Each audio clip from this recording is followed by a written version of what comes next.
ये वतन का वतन का राग सुनने वाले सभी श्रोताओं को हमारा नमस्कार। भारत की आजादी की लड़ाई में यदि मेरी पीठ में गोली लगती है तो मुझे सच्चा सिख मत समझना और सिख परंपरा के अनुसार मेरा अंतिम संस्कार भी मत करना। महान गुरुओं का महान शिष्य, एक आदर्श संत सिपाही छाती पर गोलियां झेलता है, गर्व से चेहरा सामने रखता है, पीठ नहीं दिखाता। हम सिख किसी विदेशी को अपनी मातृभूमि पर शासन नहीं करने देंगे और कोई भी अन्याय सहन नहीं करेंगे। ये गर्जना थी महान स्वाधीनता सेनानी और शिरोमणि गुरुद्वारा प्रबंधक समिति के पहले अध्यक्ष बाबा खड़क सिंह की, जो उन्होंने लाहौर की एक जनसभा में की। सन 1868 को ब्रिटिश इंडिया के सियालकोट में खड़क सिंह का जन्म हुआ।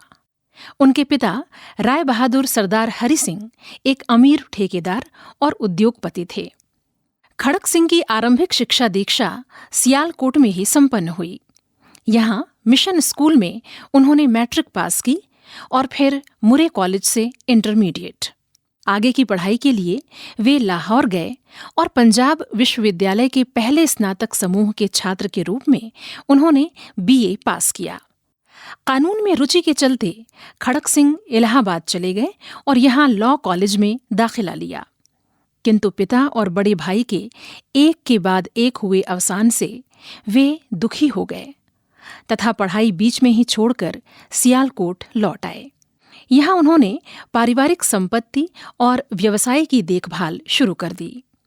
सन 1912 में सियालकोट में सिख शैक्षिक सम्मेलन का आयोजन हुआ।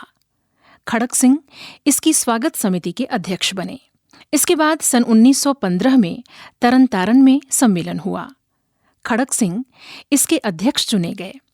परंपरा के अनुसार उन्हें 6 घोड़ों वाले रथ पर सवार होकर सम्मेलन स्थल तक पहुंचना था, किंतु उन्होंने पैदल ही यात्रा करके जाना पसंद किया और अपनी सादगी का परिचय दिया। जुलाई सन 1914 में प्रथम विश्व युद्ध आरंभ हो चुका था। हजारों सिख ब्रिटिश सेना की ओर से इसमें भाग ले रहे थे। सम्मेलन में एक प्रस्ताव रखा गया जिसमें अंग्रेज सेना की विजय के लिए कामना की जानी थी। अध्यक्ष के रूप में खड़क सिंह ने इस प्रस्ताव को खारिज कर दिया और स्पष्ट संकेत दिया कि हमारी मातृभूमि पर शासन करने वाले विदेशियों की हम अवज्ञा करेंगे। हमें इनसे मुक्ति पाना ही चाहिए। लगन आजादी दी, जरा भी लगन आजादी दी। हाँ, लगन आजादी दी। हाँ, लगन आजादी दी। लगन आजादी दी। हाय, लगन आजादी दी। जरा भी लगन, जरा भी लगन, जरा भी लगन, ओ जरा भी लगन, जरा भी लगन आजादी दी। लगन आजादी दी, जरा भी लगन आजादी दी। लगन आजादी दी, जरा भी लगन आजादी दी। लगन आजादी दी, जरा भी लगन आजादी दी।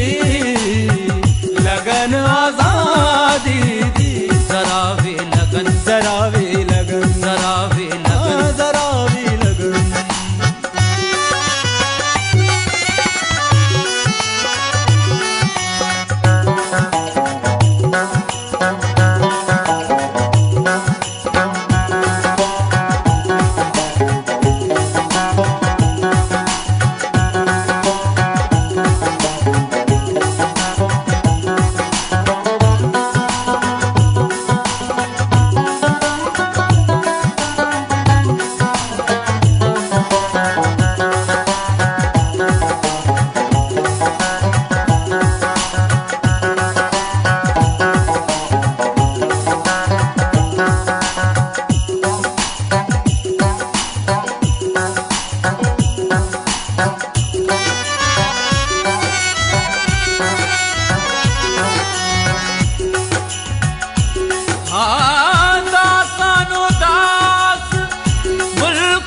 बनना दस्या सबनों खोल के मुल्क पीछे जिसने जान दिती वे अपनी रोल के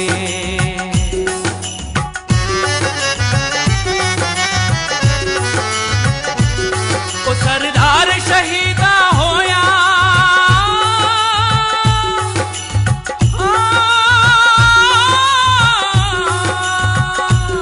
ओ सरदार शहीदा होया वेखो करके खोल के खिदमत समझ आजादी दी जावड़िया कफन दे विच जरा वे लगन जरा वे लगन जरा वे लगन आजादी दी लगन आजादी दी जरा वे लगन आजादी दी लगन आजादी दी जरा वे लगन आजादी दी लगन आजादी दी।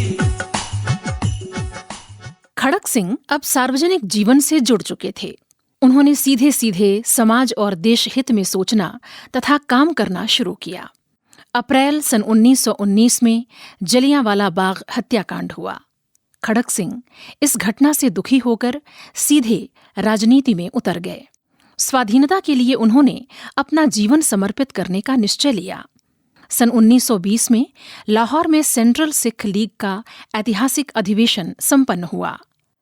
डॉक्टर सैफुद्दीन किचलू, अली बंधु और महात्मा गांधी भी इस सम्मेलन में शामिल हुए थे। खड़क सिंह ने इसके अध्यक्ष के रूप में गांधी जी का समर्थन किया और असहयोग आंदोलन में भाग लेने का निश्चय किया।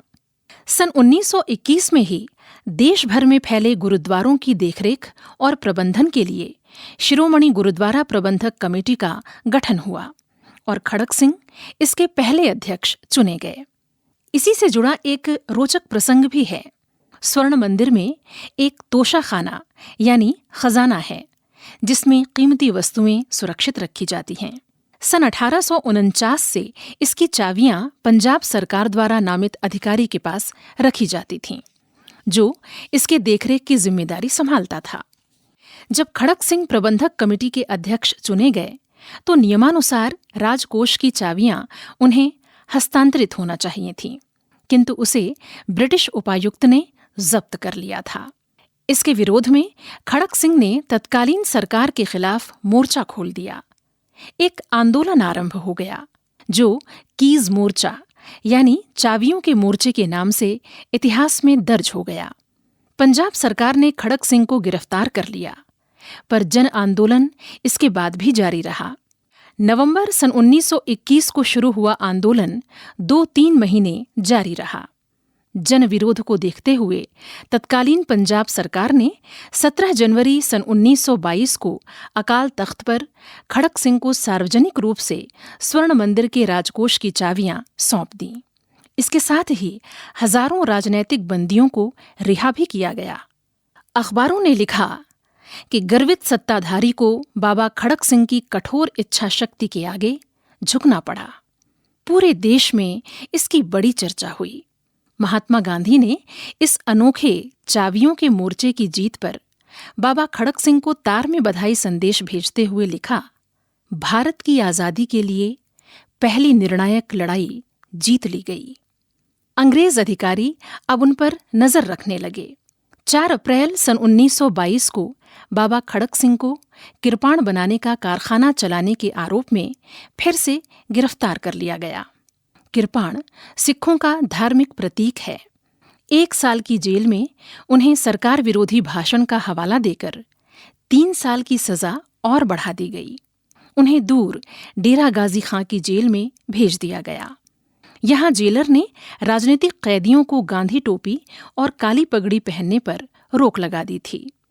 विरोध स्वरूप खड़क सिंह ने सारे कपड़े छोड़ दिए और केवल नाम मात्र के कच्छे में नंगे पीठ 4 जून सन 1927 को रिहा होने तक वो सजा भुगतते रहे।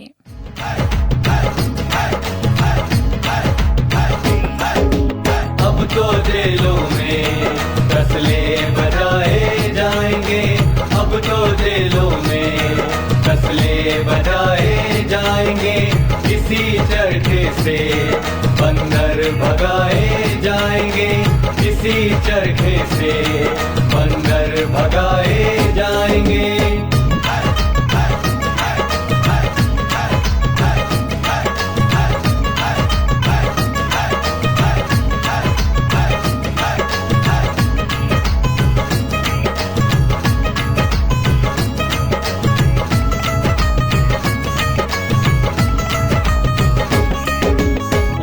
तुम्हें रहना है हिंदुस्तान में सुन लीजिए, जो हमारी है हुकूमत हमको वापस दीजिए। अगर तुम्हें रहना है हिंदुस्तान में सुन लीजिए, जो हमारी है हुकूमत हमको वापस दीजिए, वरना शेखी और शान मिटाए जाएंगे, वरना शेखी और शान मिटाए जाएंगे। अब तो जेलों में तसले बजाए जाएंगे, अब तो जेलों में तसले बजाए जाएंगे। इसी चरखे से बंदर भगाए जाएंगे, इसी चरखे से बंदर भगाए जाएंगे।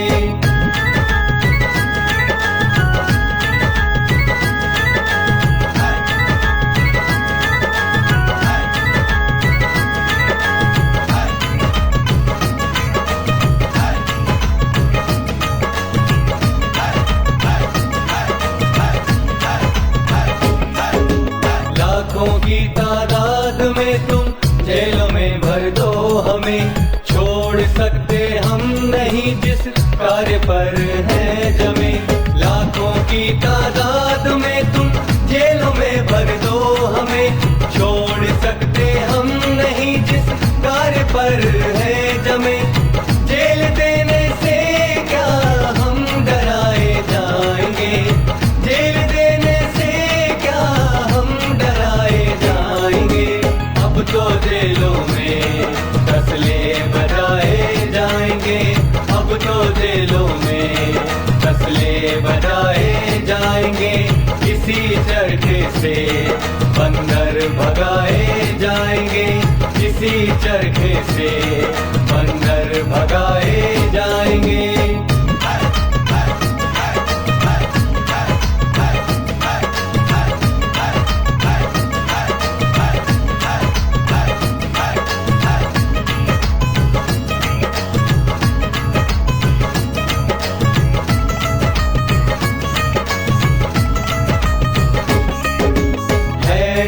दुनिया में लाला लाजपत और लोकमान, तो हुआ क्या देखो अब दिन दिन बढ़े भारत की शान। है नहीं दुनिया में लाला लाजपत और लोकमान, तो हुआ क्या देखो अब दिन दिन बढ़े भारत की शान।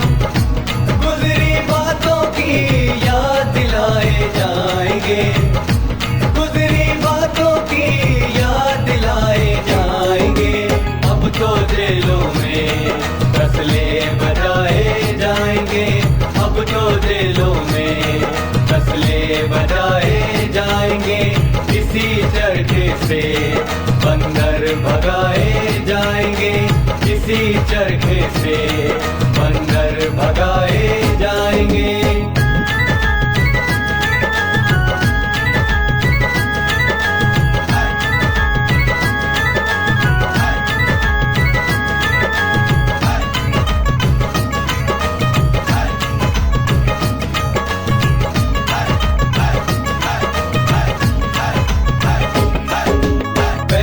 खद्दर भाइयों विदेशी का त्याग करो, खादी लेकर पेट अपने देश वालों का भरो।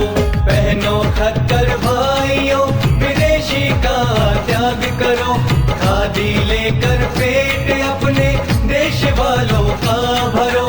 अपने देश के रुपए बचाए जाएंगे, अपने देश के रुपए बचाए जाएंगे। अब तो जेलों में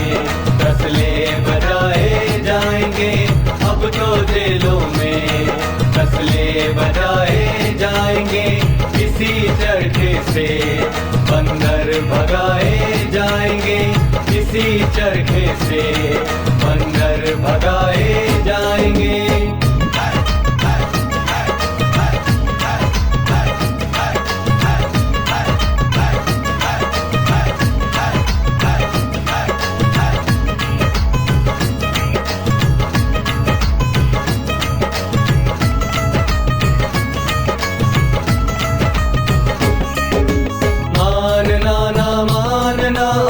आपके अख्तियार है, आपके कर्मों से तो भारत बहुत बेजार है।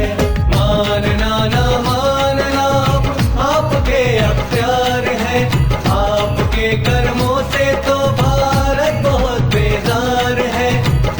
भग्गू खद्दर का चलन कराए जाएंगे, भग्गू खद्दर का चलन कराए जाएंगे।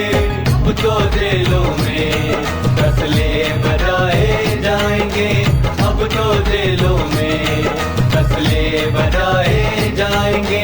इसी चरखे से बंदर भगाए जाएंगे, इसी चरखे से बंदर भगाए जाएंगे।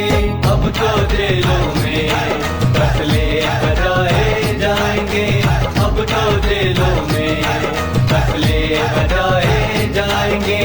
इसी चरखे से बंदर भगाए जाएंगे, इसी चरखे से बंदर भगाए जाएंगे।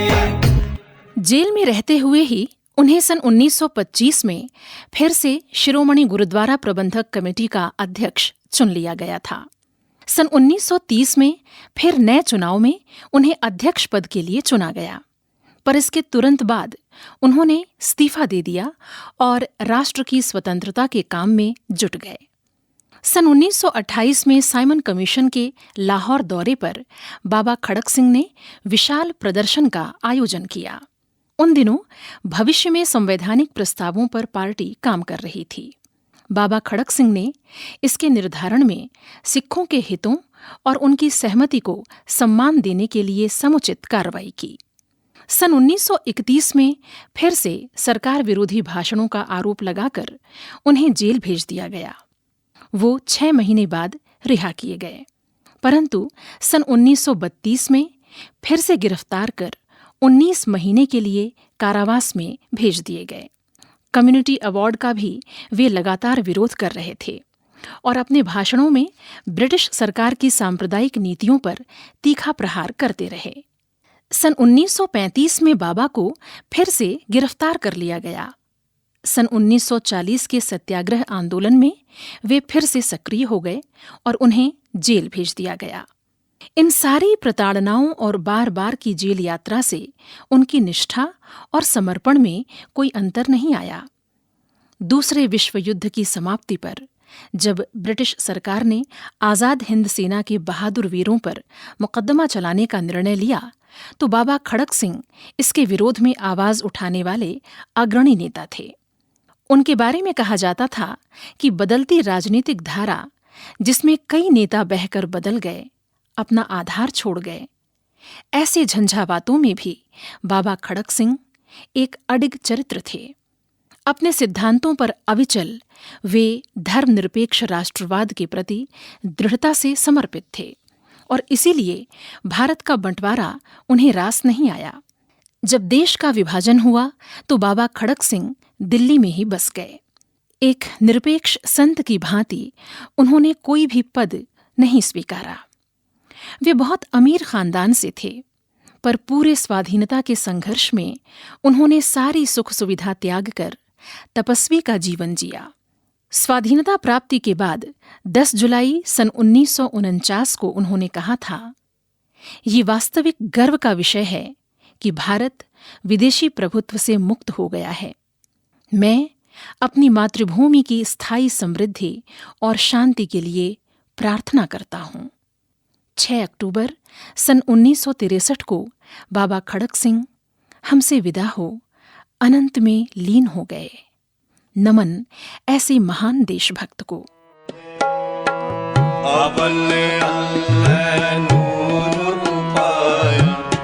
कुदरत के सब बंदे,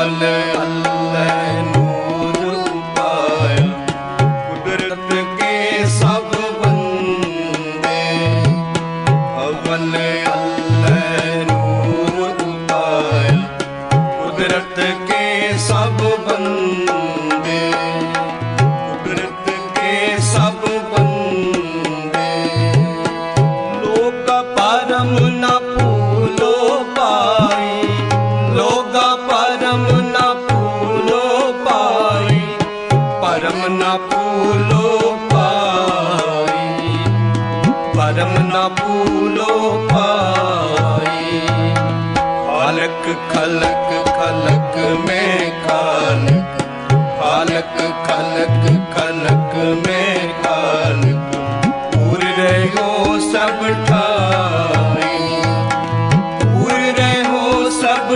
ਠਾਈ ਪੂਰ ਰਹੋ ਸਭ ਠਾਈ ਪੂਰ ਰਹੋ ਸਭ ਠਾਈ ਅਵਲ ਅੱਲ੍ਹ ਨੂਰ ਪਾਇਆ ਕੁਦਰਤ ਕੇ ਸਭ ਬੰਦੇ ਅਵਲ ਅੱਲ੍ਹ ਨੂਰ ਪਾਇਆ ਕੁਦਰਤ ਕੇ ਸਭ ਬੰਦੇ ਕੁਦਰਤ ਕੇ ਸਭ ਬੰਦੇ ਮਾਟੀ ਏਕ ਅਨੇਕ ਪਾਤ ਕਰ ਮਾਟੀ ਏਕ ਅਨੇਕ ਪਾਤ ਕਰ ਸਾਜੀ ਸਾਜਨ ਹਾਰੇ ਸਾਜੀ ਸਾਜਨ ਹਾਰੇ ਨਾ ਕਛ ਪਹੁੰਚ ਮਾਟੀ ਕੇ ਪਾਂਡੇ ਨਾ ਕਛ ਪਹੁੰਚ ਮਾਟੀ ਕੇ ਪਾਂਡੇ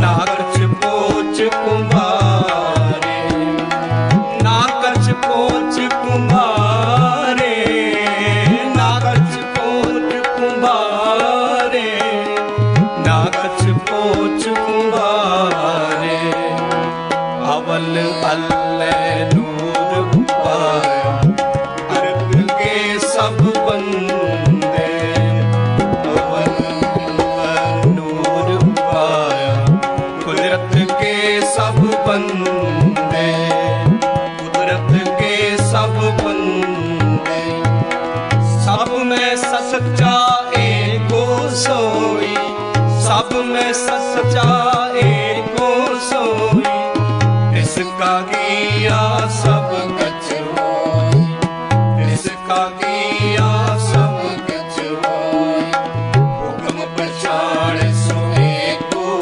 ਜਾਣੇ ਹੁਕਮ ਪਛਾਣ ਸੋ ਏਕੋ ਜਾਣੇ ਬੰਦਾ ਕਹੀਏ ਸੋਈ ਬੰਦਾ ਕਹੀਏ ਸੋਈ ਬੰਦਾ ਕਹੀਏ ਸੋਈ ਬੰਦਾ ਕਹੀਏ ਸੋਈ ਅਵਲ ਅੱਲ੍ਹ ਨੂਰ ਪਾਇਆ ਕੁਦਰਤ ਕੇ ਸਭ ਬੰਦੇ ਅਵਲ ਅੱਲ੍ਹ ਨੂਰ ਪਾਇਆ ਕੁਦਰਤ ਕੇ ਸਭ ਬੰਦੇ ਕੁਦਰਤ ਕੇ ਸਭ ਬੰਦੇ ਅੱਲ੍ਹ ਅਲਖ ਨਾ ਜਾਈ ਲਖਿਆ ਅੱਲ੍ਹ ਅਲਖ ਨਾ ਜਾਈ ਲਖਿਆ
अभी आप सुन रहे थे कार्यक्रम वतन का राग और प्रस्तुति स्वराज संस्थान संचालनालय, संस्कृति विभाग, मध्य प्रदेश शासन, भोपाल। ये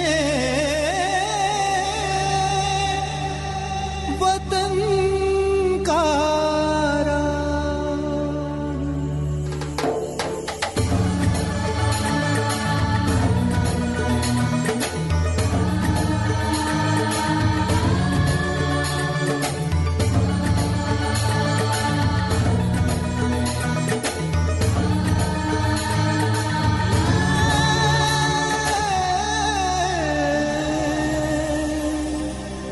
वतन का